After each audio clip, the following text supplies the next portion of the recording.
Hi friends, welcome to me Konaseema రుచులు. ఈరోజు మన ఛానల్లో ఆలు 65 ఎలా తయారు చేసుకోవాలో నేర్చుకుందాం.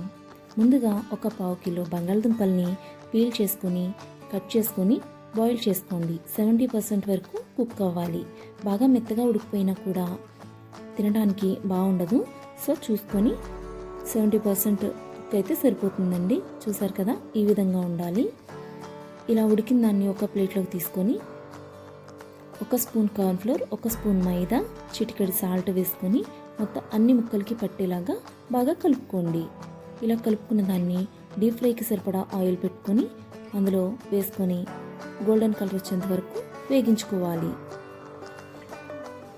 ఇలా వేగిన దాన్ని గోల్డెన్ కలర్ వచ్చిన తర్వాత ఇలా ఒక బౌల్లోకి తీసి పెట్టుకోండి. ఇప్పుడు వేరొక ప్యాన్ తీసుకొని అందులో కొద్దిగా ఆయిల్ వేసుకొని కట్ చేసుకున్న వెల్లుల్లి అండ్ కట్ చేసుకున్న పచ్చిమిర్చి ముక్కల్ని యాడ్ చేసుకొని బాగా వేగించుకోవాలి. ఇలా వేగిన దాంట్లో 1 స్పూన్ అల్లం వెల్లుల్లి పేస్ట్, కట్ చేసుకున్న 1 ఉల్లిపాయ ముక్కల్ని కూడా ఇందులో వేసుకొని ఫ్రై చేసుకోండి.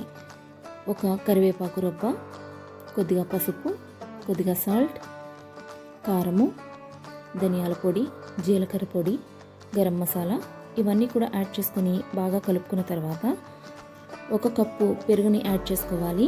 ఇలా పెరుగు యాడ్ చేసిన తర్వాత స్టవ్ని ఆఫ్ చేసుకోండి. ఇదంతా బాగా మిక్స్ అయ్యేలాగా కలుపుకొని కొద్దిగా ఫుడ్ కలర్, అంటే నేను రెడ్ కలర్ యూస్ చేస్తున్నాను.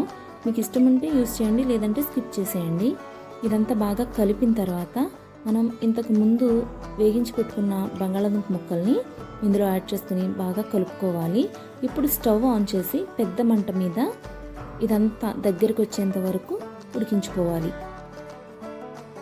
ఇంతే, ఆలు 65 రెడీ అయిపోయిందండి. ఇప్పుడు సర్వింగ్ ప్లేట్లోకి తీసుకుందాం. చూసారా ఎంత బాగా వచ్చిందో. ఈ వీడియో మీకు ఎలా అనిపించింది అనేది నాకు తప్పకుండా కామెంట్ సెక్షన్లో తెలియచేయండి. ఈ వీడియో కనుక మీకు నచ్చినట్లయితే లైక్ చేయండి, షేర్ చేయండి, సబ్స్క్రైబ్ కూడా చేయండి. పక్కనే ఉన్న బెల్ ఐకాన్ని క్లిక్ చేయడం అస్సలు మర్చిపోవద్దు. Thanks for watching.